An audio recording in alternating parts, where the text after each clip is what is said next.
Talking about the concept of playing out of the back. So why do we want to play out of the back? Well, playing out of the back has its benefits in terms of keeping the soccer ball. Okay, so playing out of the back, we're going to try to play through our lines from our defensive line to our midfield line to our forward line. Now, the great benefits of playing out of the back is we're keeping the soccer ball. The passes are much shorter, we're building down the field as a unit, and we're staying connected. All right, with these shorter passes, they're less likely to be intercepted than a long ball. And then we're moving as that unit down the field, meaning we have multiple options. Sometimes, if we just play that lump ball or we play very direct, we just have these massive gaps. Fitness starts to come into play. There's just not a lot of support there. All right. The hard part is playing out of the back sounds cool, it sounds awesome, but how do you play out of the back? Well, we're not going to be able to play out of the back if our players are not technically sound. So for you players out there, it's really important that you know how to receive a soccer ball, okay? That you can receive it on the correct foot, that your body shape when you receive the ball is correct. Also, how is your first touch? Is the ball close to your foot? All right? Or do you always take your first touch into pressure? So if we can't receive a ball correctly and we cannot put the right weight of a pass on a soccer ball, then playing out of the back, even though it's a great concept, we're really going to struggle. The second piece of that is, let's say we're technically sound, but we want to play out of the back. If we don't have the tactical knowledge of how to move quickly off the ball to create these short passing opportunities, then we're going to struggle to play out of the back as well. So we have to have technically sound players, but we also have to have tactically savvy players so that we can build through those lines. Now I'm going to show you a little snapshot of a starting position. Now this starting position is in a 7v7 soccer game. So the concepts though in general still apply to 9v9 soccer, 11v11 soccer. So you'll notice here our starting positions. We have our outside backs, two of them, or if you want to call them center backs, they're just stretched. We also have our three midfielders and our lone striker, our number 9. So this is our starting position. I typed in there sideways on, stretch the field. So particularly for our outside backs right now, our right and left back, we want to make sure that our hips are angled so that we're seeing the whole soccer field and ready to receive the ball from the goalkeeper. Our center midfielder should be sideways on, all right, more of a 90-degree angle in order to receive it, to play it out wide, play it back. It's just really important, you guys, to have a good starting shape. So players, if you're starting and your hips aren't open to the field, you're really putting yourself in a position where you're going to have to take too many touches to see down the field, or you're really limiting yourself in terms of where you're going to pass the ball. In soccer, you'll hear a lot of times coaches say, play the way you face. Play the way you face. Well, we'd love to go down the field, so in order to play the way we face, we really have to open our hips. Now you're going to notice right now our two outside backs, they're not directly on the touchline. The reason for that is in a 7v7 game in particular, the goalies, in terms of their leg strength, or if they've saved the ball, in terms of their ability to roll the ball out, they're not quite there in terms of strength. So we just want to make this a shorter pass from the goalie to the backs. You'll notice that I have the outside midfielders closer to the sideline. We really want them to hug that starting line in their starting shape. We have some nice little triangles going on around the field. We also have our number 9 who's up high, all right, more towards the center circle.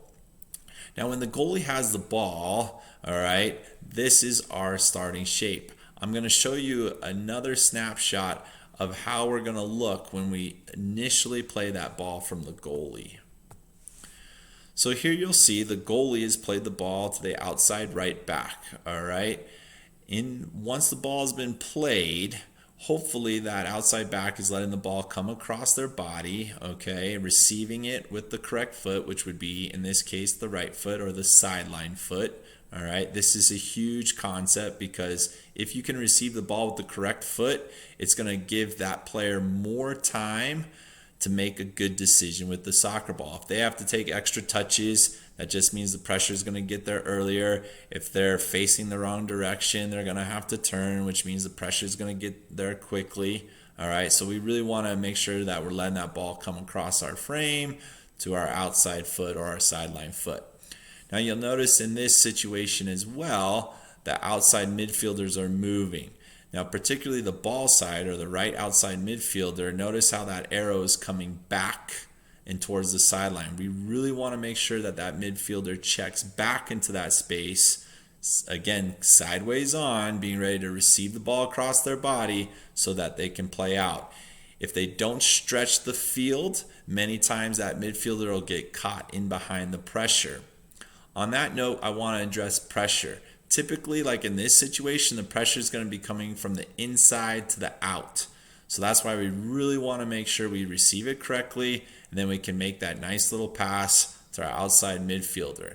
Now, sometimes the pressure may come from the outside in, okay? In that case, we have the option of playing our center midfielder or playing the ball long to our striker up top, all right?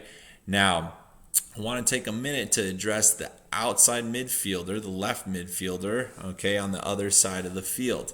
Notice those arrows for the outside midfielder and for the outside back are coming towards the middle of the field. Now, again, this is a 7v7 situation, all right? And this is very, very critical for you guys as players and for you as coaches. When that ball is played out, we want to make sure that the opposite side, outside midfielder and defender, are now starting to tuck back to the middle of the field. The reason being is too many times at this age, players are young. They're still learning. Their touch isn't always going to be great, okay? The pressure's going to get there quick. They're going to get frazzled. And we have a tendency to turn over the ball here.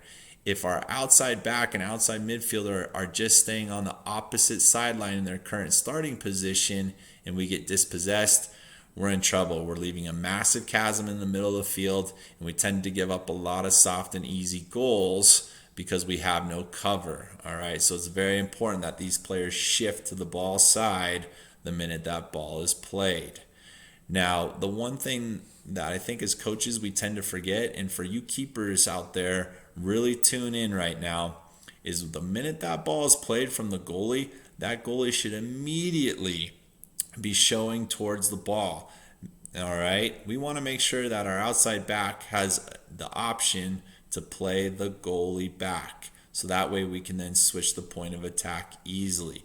Too many times the goalies get rid of the ball and they just stay in one place. The minute that ball is released, the goalie should be showing with a little bit of depth towards the ball, making it an easy pass for the defender to drop it back to them, and then the goalie can play it out to the opposite side of the field. Those two opposite side midfielders and outside back, the minute that ball is played back to the goalie, then they start to show wide. They shouldn't be stretched too early. Now, that changes a little bit in the 9v9, 11v11 sided games as players are a little bit more strong. They're able to switch that point of attack. There's extra defenders in there that they can play through, so they don't have to come as far in as a 7v7 match.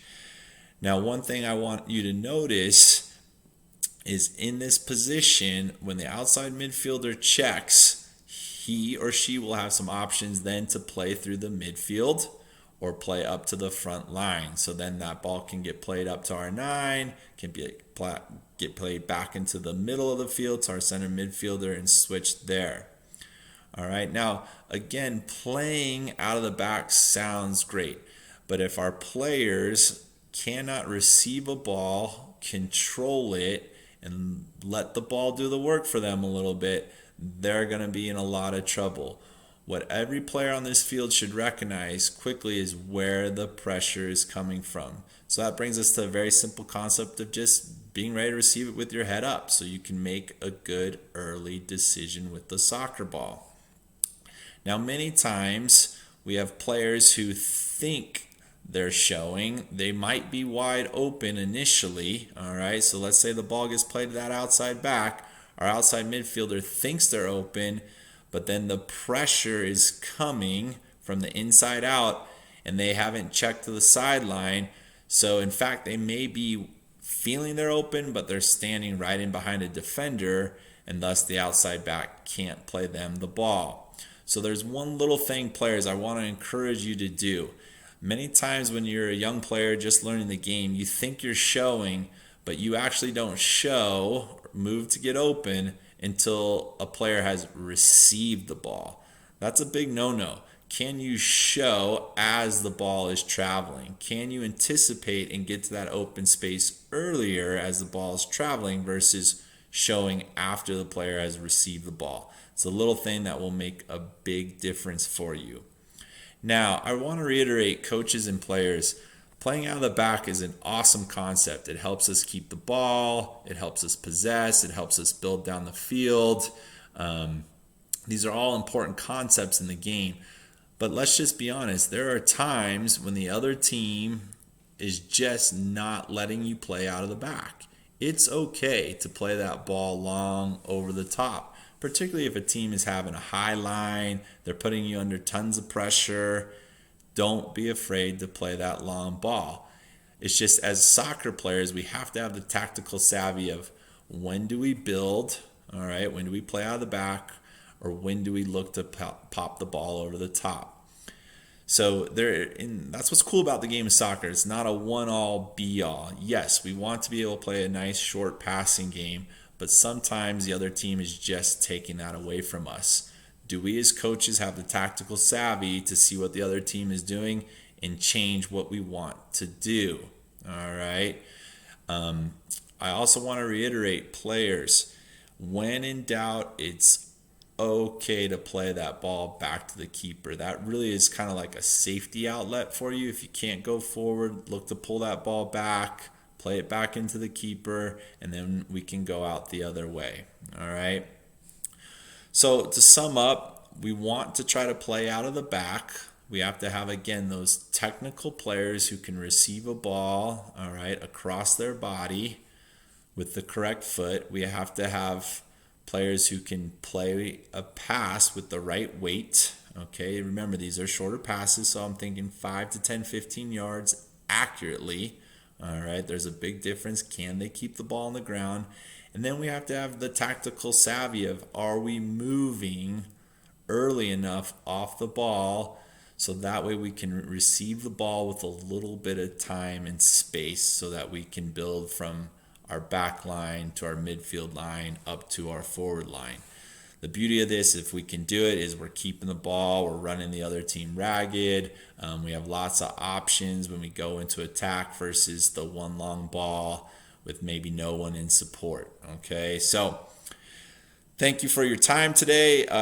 Players, keep working. I know it's hard right now, but tuning into things like this is only going to make you a better player. We hope to see you guys out on the fields sooner than later. I know I'm itching to get out there. Coaches, thank you for all you guys do out there as well. I'm sure you're looking to get out on the field with your teams as well. And if there's any parents tuning in, we hope to see you guys out there. Thank you for your guys' support.